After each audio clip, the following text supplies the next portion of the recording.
Hello, everybody. How are you? My name is John Adair. I'm so proud and excited to be here with you today. I'm coming at you from Sacramento, California. Um, in my professional role, I'm an analyst with the City of Sacramento's Office of Nighttime Economy. And our office is also a member of NITECAP. And as you probably have received the emails, you're aware that we're doing an exciting speaker series here today titled Nightlife, Urbanism, and Design. There's so many amazing facets about nightlife, urbanism, and design. I'm really excited to introduce you to three amazing expert professionals who are also storytellers. We are bringing them to you from coast to coast. So I'll introduce them in just a moment, but we have one individual from Sacramento, California, one from Austin, Texas, and then another one from New York City. So I'm really excited to be here. So thank you for joining us today. One of the purposes why we do this with NITECAP is to showcase emerging trends and practices within the nighttime economy space, with nighttime economy management offices, with government officials, as well as with our advocates for the nighttime economy space. So the title of this, the Nighttime Urbanism and Design, it's really kind of the catchphrase is urban planning has traditionally focused on daytime activities, but the importance of the nighttime economy is increasingly being recognized as cities evolve. And so I think a lot of us have maybe heard the phrase of the typical 9 to 5 or the other 9 to 5. So thinking about the individuals that work from 9 p.m. to 5 a.m. How are things set for them? How are resources set for them? Sometimes people also refer to it as other things like the 6 p.m. to 6 a.m. So anyways, I wanted to just give you a little bit of context for that and give you some additional information about NITECAP as well. You probably also know what NITECAP is because you're receiving this email. But if not, I also wanted to let you know that NITECAP was formed just about 5 years ago. So congratulations to the NITECAP for your 5-year anniversary this year. But also to let you know, you can also, if you're not a member of NITECAP, you can join for just $25 as a nighttime economy advocate. So $25 annual fee, which is pretty incredible. And one really cool feature that we've added is a new all-member WhatsApp group. So it's facilitated by NITECAP, but you can really learn from professionals, ask questions, and really work with anybody within the nighttime economy space. And so we just recently kicked that off. So again, thank you for being here. As you see this, we will have a video that is live after this. Do all the fun things, like, share, comment, all of those great things. And I really appreciate that. So just to give you a little rundown, what to expect for today. So we're going to go just until 12:30 p.m. So just about an hour. I'm going to kick it over to our expert speakers to do little introductions. And then we're going to go into a few different kind of questions for them that will be answered in about 5 to 7 minutes. We have some great presentations for you. And then we're going to go into some round robin style questions. And then we also have some Q&A. So if you have any questions that you want to pose to the group, please put those in the chat. We'll try to answer those today. If not, we'd be happy to chat with you after this to make sure that we get your questions answered. So lastly, I want to give a couple thank yous. Thank you to NITECAP for hosting this. Thank you to the amazing speakers for joining us today. And lastly, thank you to everyone who's joining. You're really the reason we're doing this. So if you gain some value from this, our job is well done. So I'm stopping talking right now. I'm going to turn it over to the experts who you really tuned into here. So let me kick it over first to Brian Block. Thanks so much, John. Hey, everybody. Thanks for being here. I'm Brian Block. I am going to share just a little background, mostly my affiliations. I serve as the nighttime manager for the city of Austin. And in that capacity, I handle our entertainment related sound management to balance vibrant nighttime economy with residential quality of life. I am an advocate and liaison to our bars and clubs and venues, and a link to other city departments around their needs and challenges. And then the thing that I think most relates here is I work on planning and management for our nightlife and entertainment and cultural districts. And so that relates to urban design, planning for the district, the kind of more day-to-day streetscape. So we'll be talking a lot more about that, especially a district here in Austin, our historic 6th Street Entertainment District. But in addition to that, I am a current and one of the founding board members of NITECAP. So glad to be representing NITECAP. We are both a network of local government professionals doing this work and a champion of nighttime management in US cities. And then finally, I am the founder and president of Sound City Planning, which is a consulting practice I started to support cities with sound and nightlife management. And that is it for me. John, I'll kick it over to the next speaker. Perfect. That's to you, Leni. That's kind of perfect. Sound and light have a lot in common. And I am a nighttime designer with a profession of urban lighting designer. Have my own company, Leni Schwendinger Light Projects, or LSLP. And what I will be introducing is nighttime design, which is sort of the broad area of everything that happens during the night. And I've shifted into being an ambassador for Lucy, Lighting Urban Community International and Association of Cities. So this is an association of 70 cities that are all cities of light. And I'll be coming from that perspective. Thanks a lot, Scott. Thanks, Lenny. Honored to be here today. My name is Scott Ford. I serve as Deputy Director for the Downtown Sacramento Partnership. Community development and place engineering is really at the core of what our organization does. Prior to this role, and I've been with the organization for over a decade now, I spent over 15 years in the nighttime economy. Hospitality and a thriving social economy is really at the core of the work that I do. So honored to be here today. Looking forward to the discussion. John, I'll kick it back to you. Awesome. Thank you for those great introductions. Let's get us started right away. So the first question I'm going to pose is to you, Leni. You briefly touched upon nighttime design. So really, as a nighttime designer, we'd like to know how lighting can enhance a community or entertainment area in a city. Can you please explain what nighttime design entails and walk us through its significance?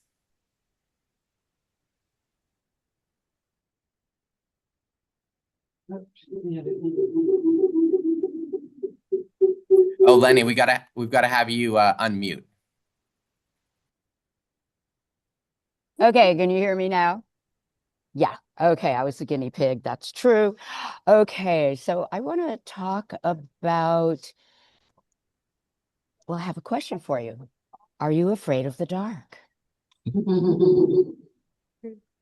I'm going to talk about a nighttime design and light justice approach to fear of the dark and how to remake the night as a creative environment.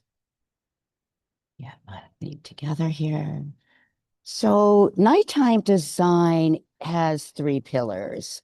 That is increasing safety, and I love to say welcome. I think places are more safe when they feel welcome after dark. And we want to increase space users' confidence. That makes a huge difference in inhabitants or occupants of the night and a thriving nighttime environment. We also want to enhance public health. That would be biohealth, physical health, by extending the hours of walkability, and friendship health and mental health and social health by expanding social encounters. Augmenting economic vitality, which I think many of you are interested in, that one's pretty obvious. First of all, cultural offerings often happen after dark, as you all know, and you're picturing the nighttime and your entertainment districts and bar districts right now, surely, but also think about retail and later opening hours. So we make, and we suggest that you make holistic after dark strategies to attract locals and visitors. So this is nighttime design, which is multidisciplinary. Your transportation engineers, your architects, and your venue managers and your business improvement districts, creating strategies specific to the night. We call these people our clients. Who are your occupants of public space after dark? Have you measured that? Do you know? Is it mostly shift workers in a certain district or nightlife aficionados? Is it tourists or is it the elderly? Let's find out who is in our public spaces after dark. This is a little animation of our night shift guy that is a backpack on his back. And the idea is that areas of respite to sit or to go to the store, from home to work to transit and back home again. That is the first and last mile. Illuminated markers and places would be nice as a focus. I do believe that shop fronts help people in their walkability and their lack of fear, their reduction of fear. This is literally in the Bronx, in New York, a strip of LEDs stuck above these roll down grates, making this wonderful, bright wall of light. So simple. Markers help us with directionality and orientation. So, kiosks, the Empire State Building in the distance, these help us orient. And when we're oriented and navigating through our visual acuity, we feel better, we feel safer, and we will go out at night more often. Now, private entities were mostly from the public sphere, but private entities can add to the public space with light. This is a clinic in London. I don't know if they even realize that these colored films are adding so much to this alleyway after dark. So there's a lot of possibility here. And in fact, we say, let's have more than streetlights. Let's create an ambience. Let's create special places and environments with light in certain places, both horizontal and vertical. Let's add creativity to our areas and forget the street lights unless you don't have enough light. And then you should measure it and should go to your DOT and go to your planning and your utilities and all of these important agencies and tell them it's too dark. But above and beyond, let us create a creative ambiance. Now, how do we know what the hell we're doing? We want to measure the occupants and the activities at night. This is a kind of New York after dark, after work activity. Could be shopping, could be more study, could be going to the gym. People are moving in public space. After work recreation, is it cocktail hour or is it basketball? It depends on your neighborhood, and we want to know who is out at night in any particular district. That I love to think about the night shift. People are going industrial areas or all-night hospitals, that sort of thing, and how they might intersect in a kind of way with our after-hours club goers. What an amazing thing. We're all occupying the night. And then the early risers, the dog walkers, and people like that, runners, commuters.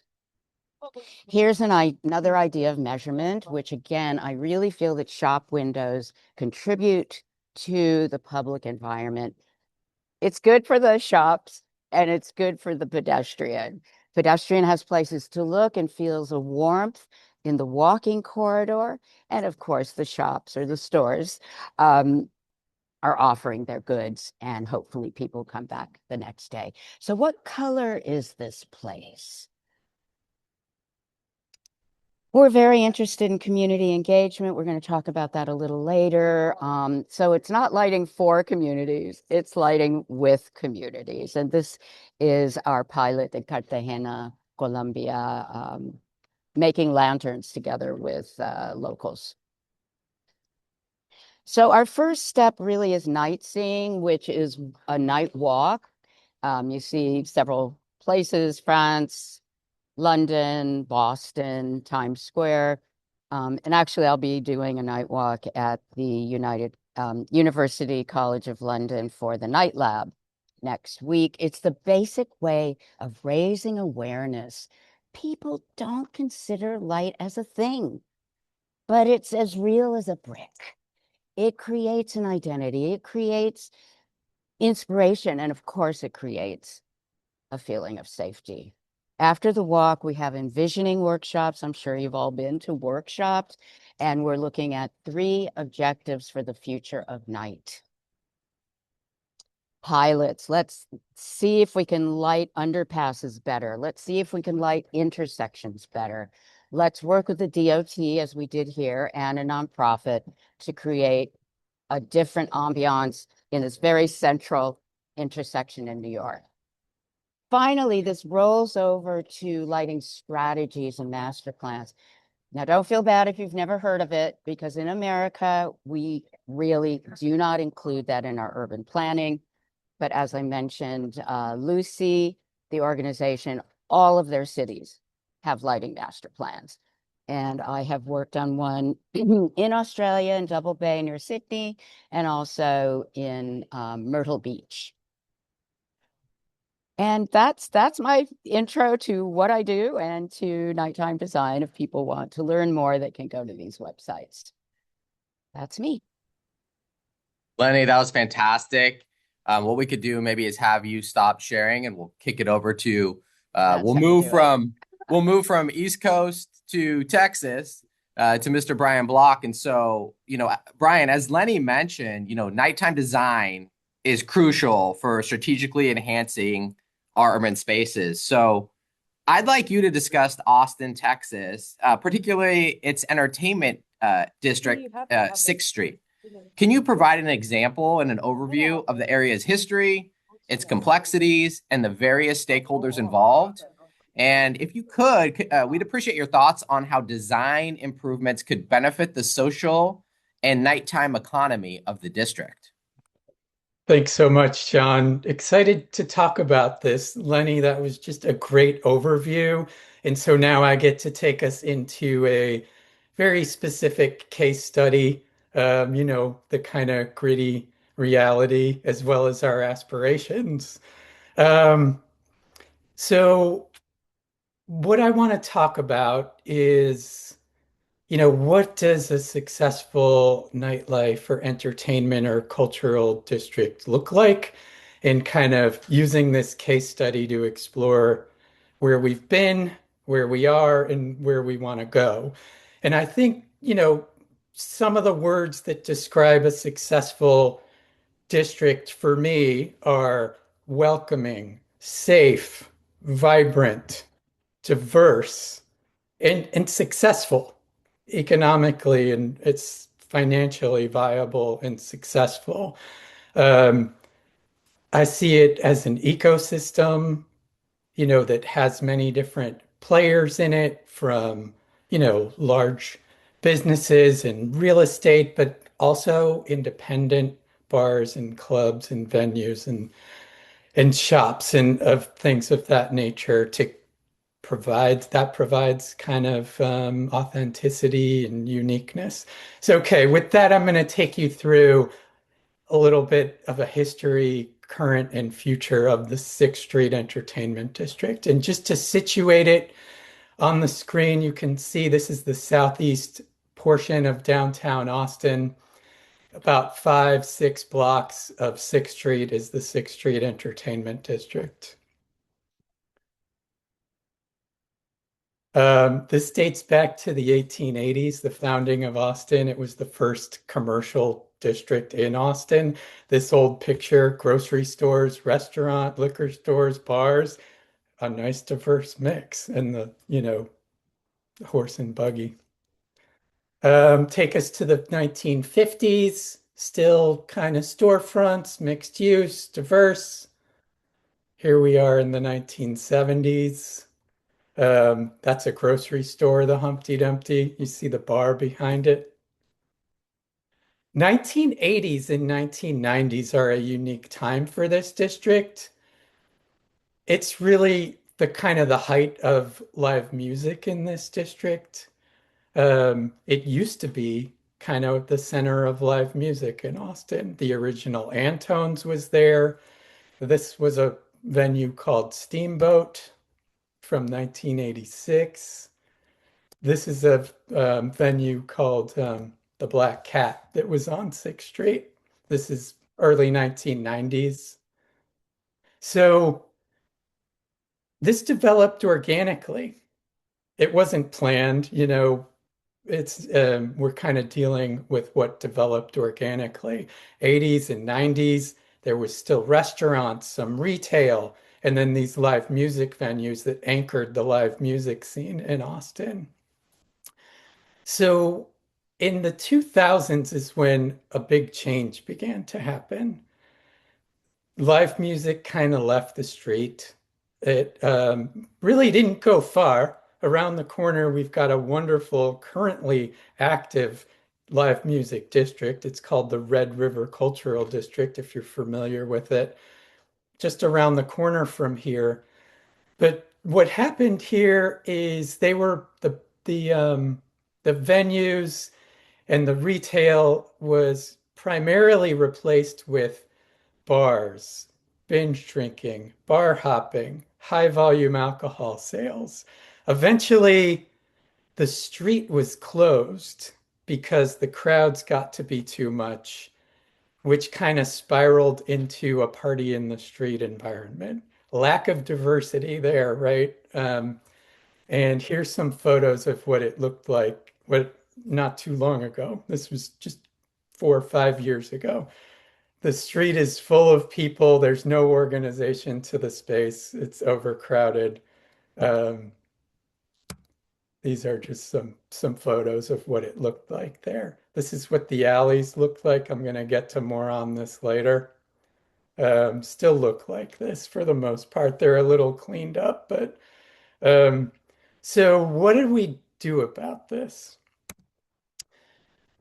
A tactical change to widen the sidewalks and open the lanes to traffic, to reduce the party in the street environment and provide more dedicated space for pedestrians, crowds, line queuing. Started very tactically with just these rickety fences. And then we expanded to these water barriers. We're just trying stuff here. And this all worked out pretty well, not perfectly, but worked out pretty well. And we started to go to a more midterm solution. What if we put in some nicer looking concrete barriers with some painting and murals on them? This is the next phase that we're currently in now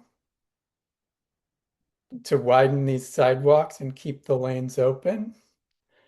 Here's what it looks like now. It does get crowded still, and they do have to close the streets at times, especially on Saturday nights. But for the most part, the streets stay open and the pedestrians stay in this wider, dedicated pedestrian area. Here's another shot of what it looks like. Um, Here's where they did have to close the street, right? It got a little too crowded. But for the most part, it's been working quite well. Now, this is a short-term solution. What's a longer-term solution look like? A redesign of this whole street to widen the sidewalks to permanently 25 feet on each side, reduce the travel lanes from 4 to 2, with one kind of pickup drop-off lane. And this is what it's going to look like if and when this gets funded. Um, there's actually $20 million dedicated to do this in the November bond election if it happens. Hopefully it will. And this is kind of the vision for the future. you can see the 25-foot sidewalks here, just two 11-foot travel lanes, and then an 8-foot kind of pickup drop-off lane. So now I'm going to close with, what could this look like in the future? The goal is a more of an 18, 19-hour day. Right now, there's really nothing happening during the day. More diversity of uses, more uses during the day. This improved streetscape and design. Those are key elements. In this widened space, sure, on the blocks with busy bars, those are going to be filled with people in line queuing. But there's other blocks where that doesn't have to be the case, where we envision sidewalk cafes diversifying this district with restaurants and retail. And so one place I drew inspiration from is I visited Boise last summer and I was super impressed with their South 8th Street promenade. Um, this was pre-COVID. It's a one-lane road. It's very small, not important to mobility, so very different from a big city like Austin, but very cool. This was pre-COVID. They already had restaurants, bars, clubs, sidewalk cafes. Um, Still pre-COVID. They made an amazing COVID pivot. They closed the street to traffic. They doubled the size of these sidewalk cafes from 12 to 24 feet. And I can envision, we're not going to have 24 feet, but we're going to have 12 to 15, and our street lined with sidewalk cafes like this one. This is a wonderful place that they've done an amazing job with. It's got bars, it's got clubs, it's got restaurants, it's got late night, it's got daytime. It's really got it all. And you saw the alley I showed you. This is their alley. It's a mural alley. It's got a gallery that fronts this street. The whole alley is filled with murals. It's still an active alley. It's got garbage cans, grease traps, it still functions, but are happy to walk in it. It's safe, it's friendly. Bar staff are willing to go have a smoke out there. So this is the vision for the future and what urban design and planning and management of an entertainment district could look like and our aspirational goals for the future. And I will stop there. I'm mostly on time, and we'll pass it over to Scott next. Thank you, Brian, Brian. Oh, go ahead, John. Scott, so sorry, let me jump in for just 1 second. Thank you so much, Brian. That was fascinating. Scott, before I turn it over to you, based on some of that information that Leni presented, as well as what Brian just followed up with, there's a significant connection to this topic, particularly in the downtown Sacramento area.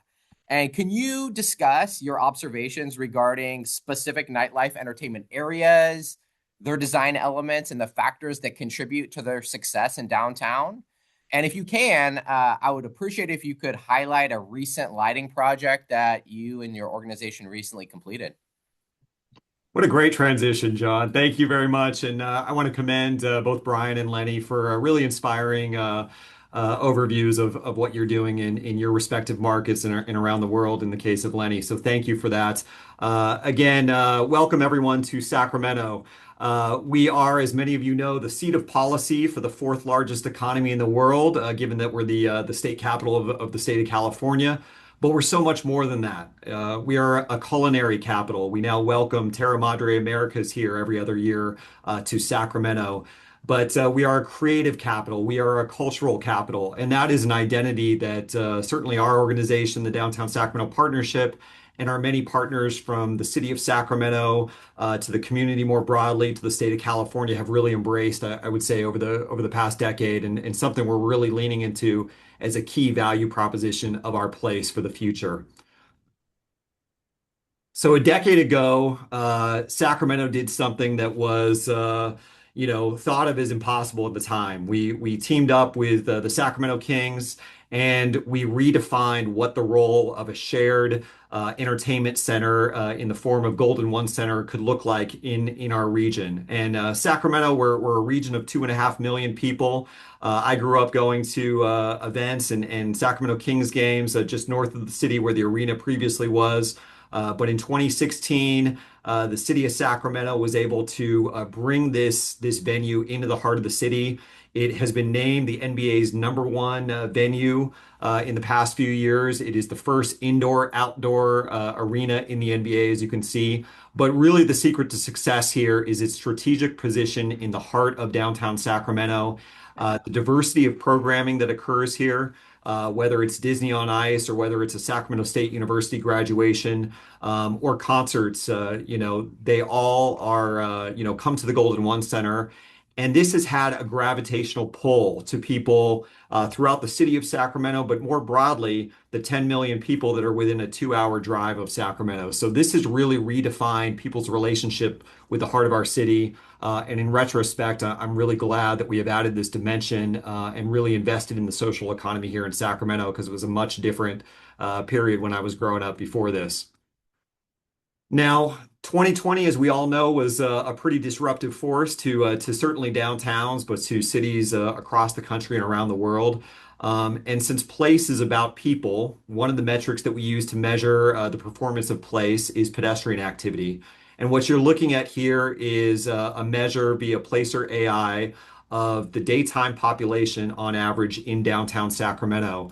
And this goes back to 2019, and it shows the significant disruption and the drop off in 2020 and the gradual recovery, if you will, of pedestrian activity over the past 6 years. And I use the term recovery in quotes because I don't think that any city should be aspiring to return exactly back to what we were in 2019. I think that we should be collectively trying to elevate our baseline, continue to add dimensions of use types, expanding our economy, maybe from the previous 8-hour economy that office districts were known for, into that 18 to 24-hour economy that is inclusive of residential population and a healthy nighttime economy. So this is segmented between visitors and employees in this graph. The orange in visitors, you can see, makes up over 80% of who our daily population is. But you can see also at the bottom that employees have recovered at a slower rate than the visitation to downtown Sacramento.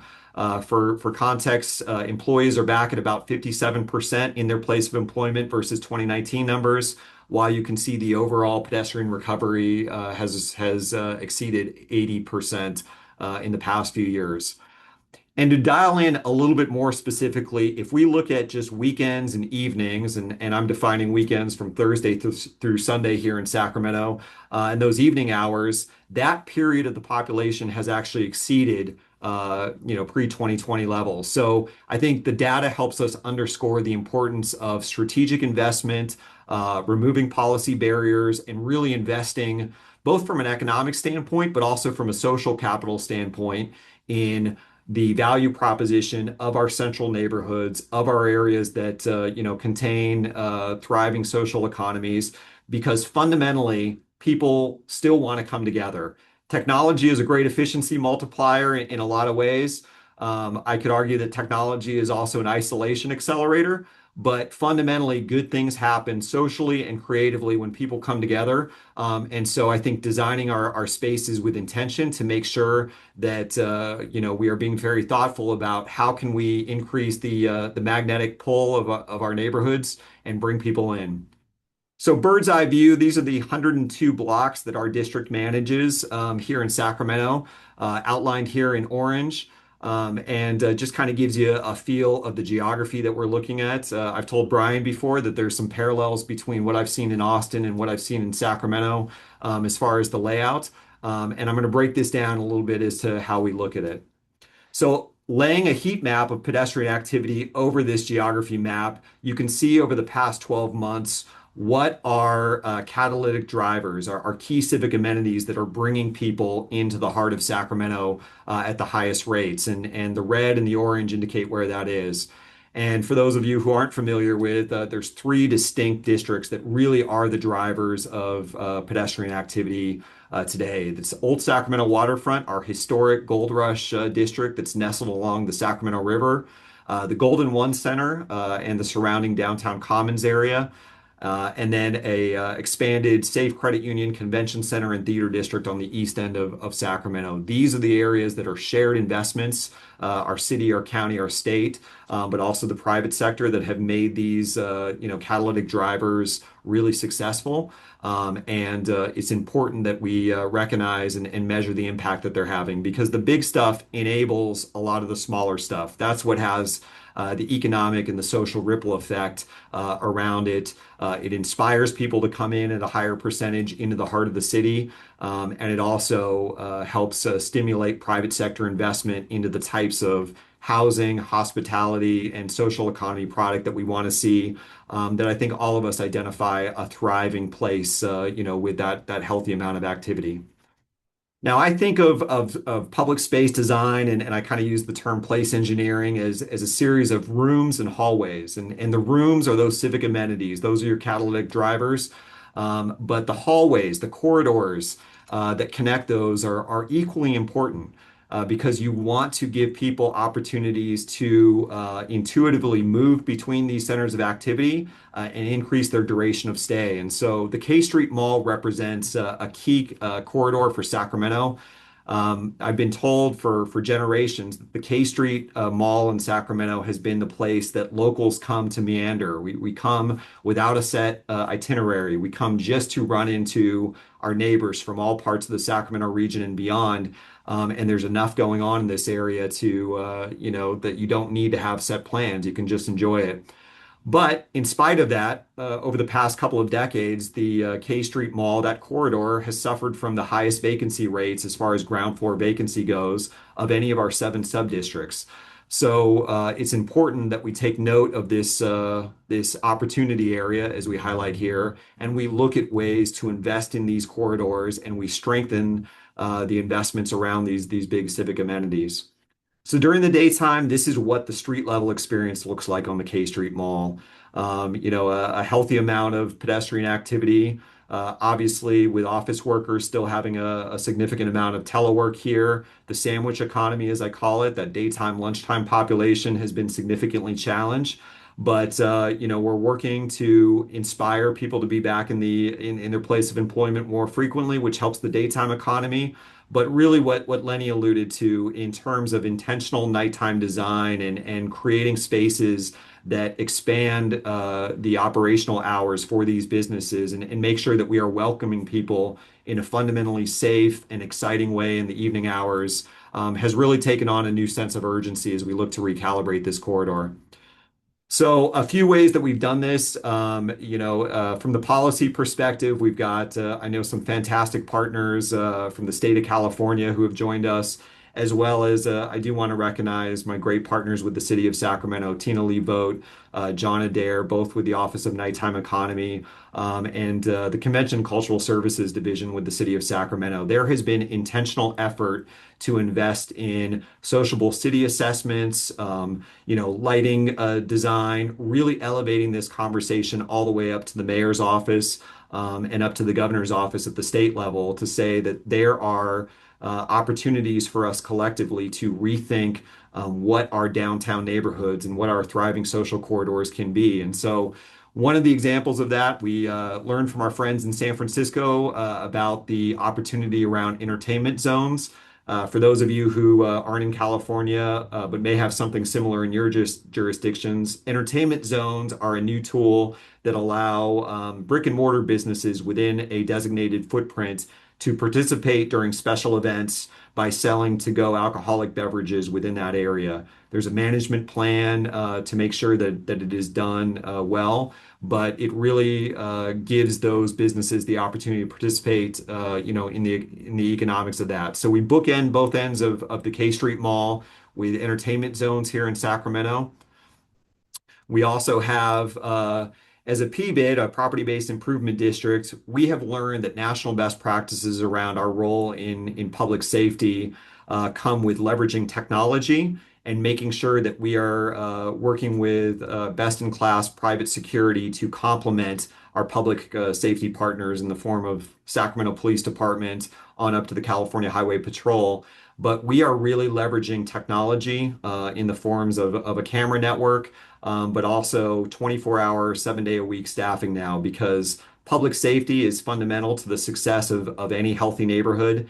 And I would argue that your public safety is measured by the feeling of comfort of your most vulnerable users. So if those are your night shift workers, if those are your most vulnerable daytime population, if we are not designing space that fundamentally feels safe at the street level for all users, then we're not creating conditions where healthy experiences can happen.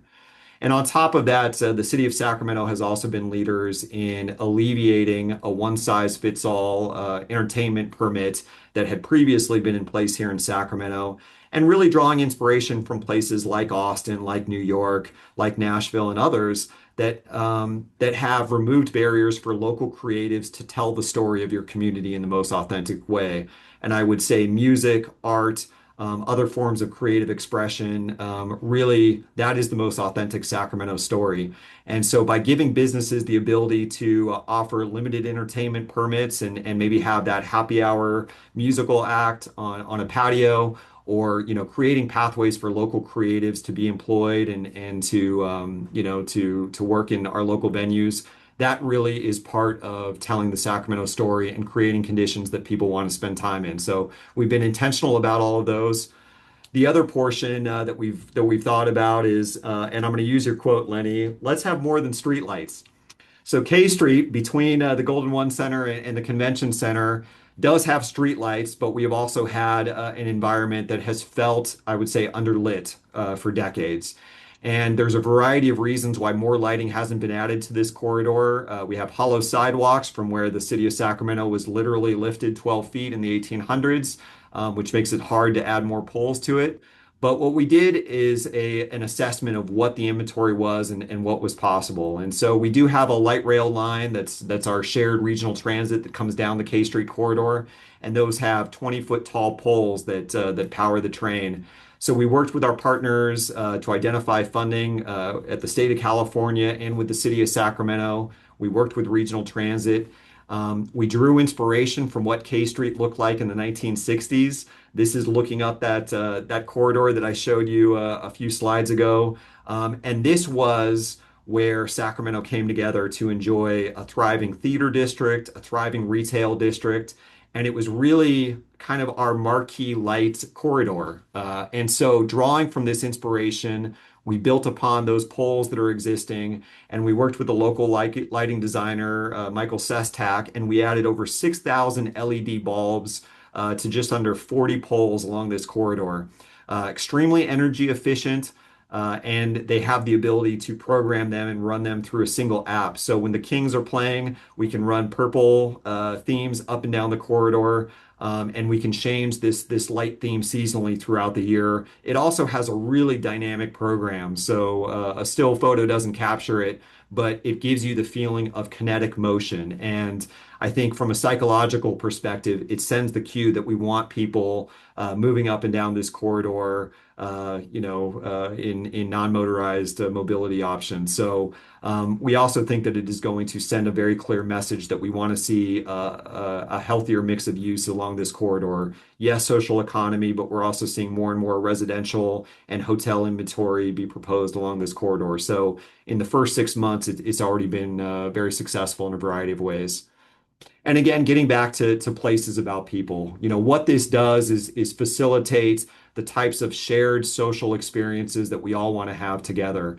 This is a rooftop along K Street on this corridor, an underutilized historic building that over the past few years there's been investment, and now we have beautiful spaces like this to enjoy the great California weather, but also to have the types of vibrant experiences that cities are known for. And so I would offer that without strategic investment and nighttime design, I don't think this type of private sector investment and the types of experiences that you can have here in Sacramento are as successful.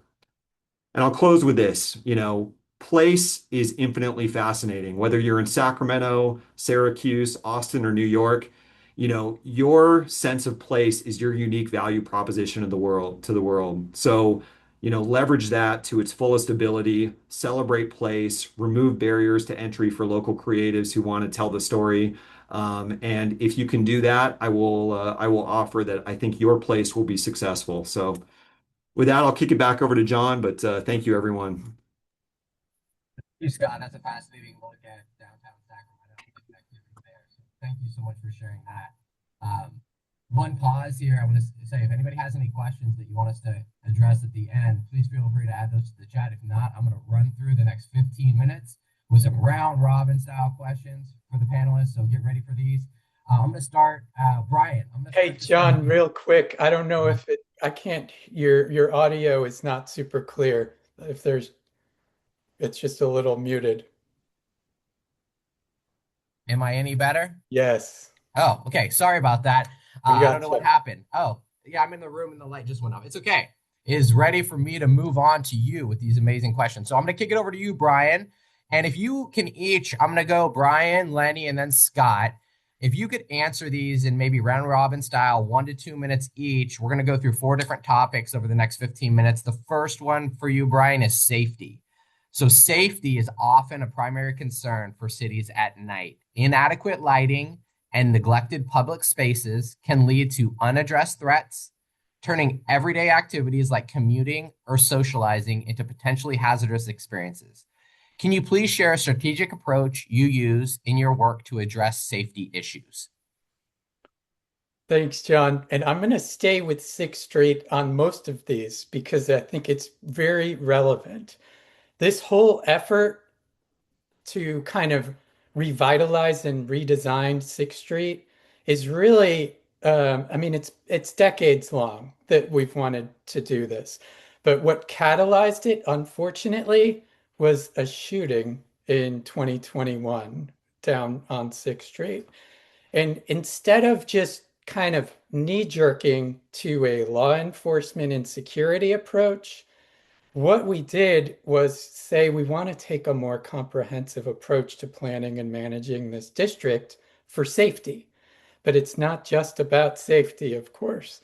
And so we came up with 3 key focus areas, 3 things to make the district safer, which also make it more welcoming, vibrant, diverse. One of them was to enhance the streetscape, and we are on our way to trying to do that. A second was diversify the uses, more people on the street, more eyes on the street, a la Jane Jacobs, 18, 19, 24 hours a day. And the third is collaborate with our bar, club, and venue partners and law enforcement and security in a really robust way. So we can have better training, better coordination, and if there are issues, focus on those issues. Don't catch everyone in the big net. Let's deal with the stuff that is problematic and illegal and deal with that directly instead of catching everyone else in the net. So I think it really pertains to safety, and that's been our approach. And I think that hopefully will work on 6th Street, but hopefully can work elsewhere as well. And I will stop there so we can cruise along. All right. How about you, Lenny?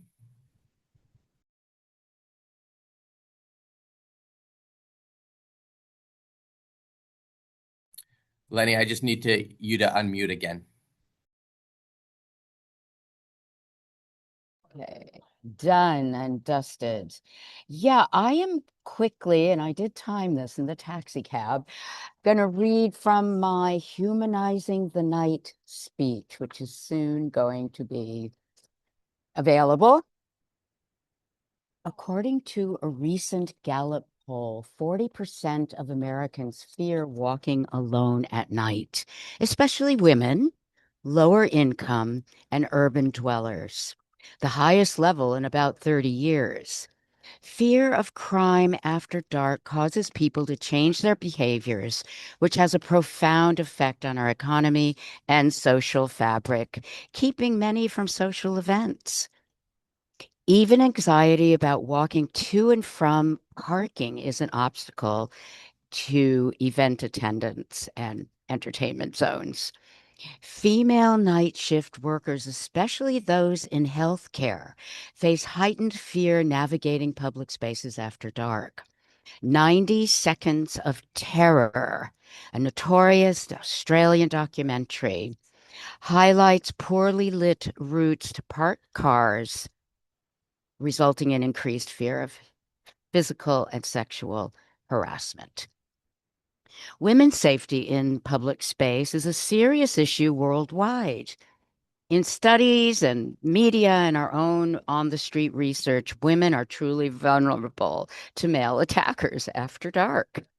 The UN Women's Handbook addressing violence and harassment against women in the world of work states key issues are danger, assault, and sexual harassment, particularly affecting women working shifts and having to travel by foot or public transport in the dark or late night.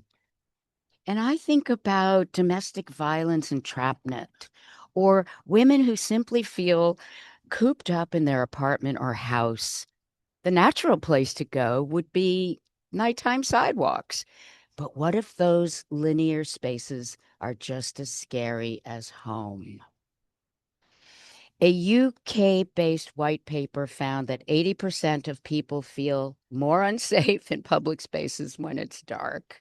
Yet sidewalks, paths, roads, plazas are entryways to entertainment, to commercial corridors, and provide opportunities to exercise and socialize, to mention just a few of life's necessities.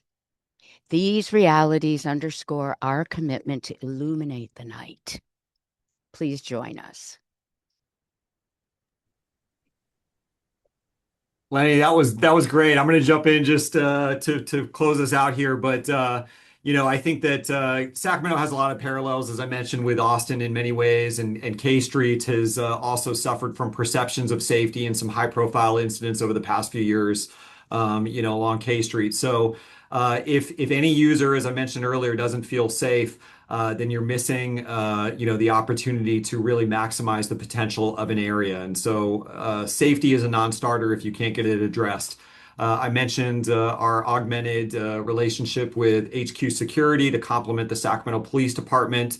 And we're really encouraged by the early trend lines that we're seeing around now having 24-hour, 7 private security throughout our corridor. The Sacramento Police Department has recently moved their bicycle substation to K Street. So you've got efficiency through proximity by actually having a station located along this corridor.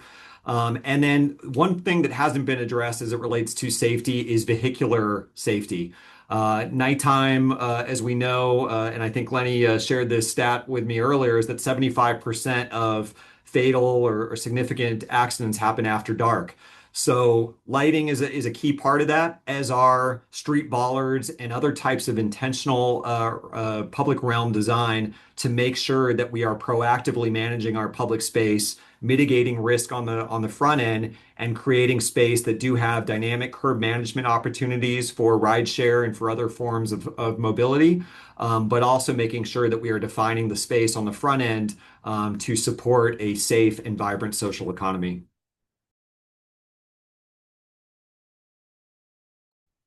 Thank you for that. I'm going to try to zoom through this next one because I know we're running really short on time. I think you have so much fascinating information. We could probably do this for another hour, but unfortunately, we don't have that time today. So let me quickly, I'll stick with you, Scott. Can you talk a little bit about legislation as the subject matter here? So recent thoughts on policies aimed at enhancing the nightlife in our city. Specifically, what measures have you observed, or what initiatives would you all like to see implemented that could help strengthen the nightlife or life at night? Yeah, we touched upon this earlier, so I'll be brief, but we've got some great leadership with the city of Sacramento, both in the Office of Nighttime Economy, all the way up to the mayor and our council member, who are prioritizing, making sure that we are alleviating local barriers for, the social economy to be more successful. We also have incredible leadership at the state of California. We've got Senate Majority Leader Angela Gashby, who represents Sacramento. She is a tireless champion for the social economy throughout the state, but specifically here in Sacramento. We have Assembly Member Matt Haney and the California Downtown Recovery Committee, who continues to bring forth legislation at the state level that promotes a mix of uses, but specifically healthy, vibrant, active social economies. And it is through that collaboration that we are starting to make some significant progress here in Sacramento. Thank you. And I'll kick it over to how about Brian and then Lenny? Great. And I'll just kind of touch on a few things related to policy. And I think they kind of get at one of the questions that are in the chat for me as well. So kind of trying to get two birds with one stone.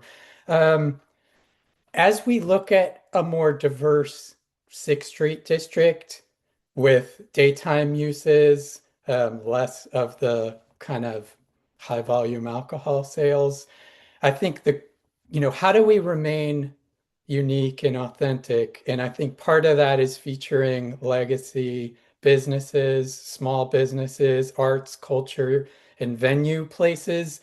And so policies that I want to feature that I think we want to do more of are some of the things we've done and need to expand on in Austin, a cultural trust that invests in arts and culture and legacy businesses by either long-term leases or owning the property to keep them permanently affordable. Incentives, property tax rebates, if a project adds a legacy business, a venue, a cultural and art space to their property. So I think those are some of the things we can do to make sure the district remains unique and authentic. And then luckily, you know, the new businesses we're seeing come in, they're hospitality businesses. It's being maintained as an entertainment and hospitality district. Pubs that are open for food and then drinks all day and night. That's kind of, the aspiration is that it stays vibrant, it stays a hospitality district, but it's much more 24/7. Thank you, Brian. And maybe Lenny, I'm happy, please comment on that. But maybe in sake of time, I'd love to, we have one other or a couple other subjects, but maybe if you want to touch a little bit about something that we haven't talked about yet, which is climate and heat, which Okay. basically temperatures continue to rise and creating oftentimes challenges for daytime programming. And as a result, like the night is becoming the direction to move. So I'm wondering if you could just talk a little bit about that to close us out. Yeah, let me do that. Just with some, okay, engagements. Okay, just want to have this. Yeah,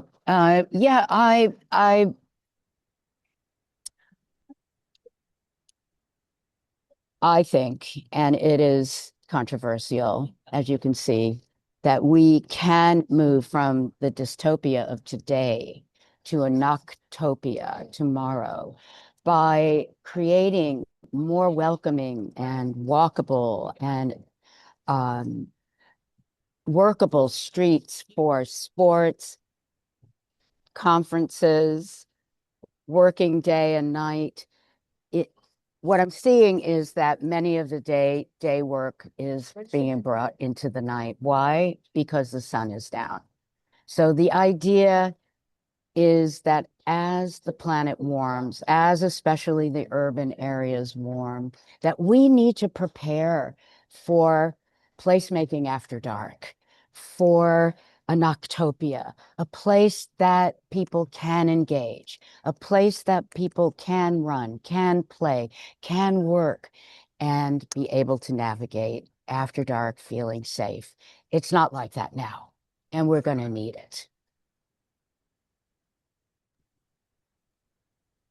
John, I know we're almost at the bottom of the hour here, but let me just build upon what Lenny said because I couldn't agree more. John and I are in Sacramento, California. We have great weather here, but we are flirting with 90 degrees Fahrenheit today in March, and that's over 20 degrees higher than the seasonal norm. Adaptation is not just an environmental imperative. I would say it is an economic imperative for all of our communities. So, love the nocturnal economy that Lenny's talking about. I mean, we really need to build this way. We've got to extend the viable operating hours for our businesses and make sure that we are designing our spaces to take advantage of the evening hours during the warmer parts of the year.